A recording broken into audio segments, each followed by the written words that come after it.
Transcription in protein synthesis. In this video, I will explain the process of transcription in protein synthesis. This is the initiation step which leads to the production of many essential proteins from the coding of a single gene.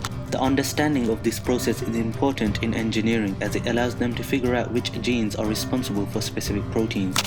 This specific gene can then be simulated or artificially engineered to produce many of the specific proteins. For example, using this method, the human gene for insulin is produced on a large scale as treatment for diabetes.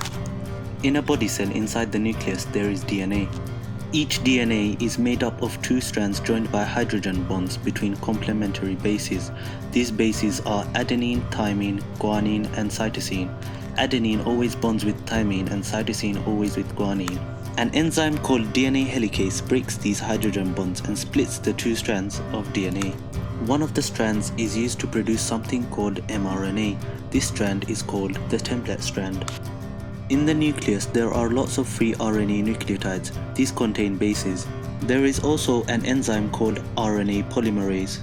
RNA polymerase lines up the RNA nucleotides alongside the template strand to form a complementary strand of mRNA. The nucleotides are joined by phosphodiester bonds. The final mRNA is a single strand, and uracil replaces thymine. This mRNA is small enough to move out of the nucleus through the nuclear pores into the cytoplasm.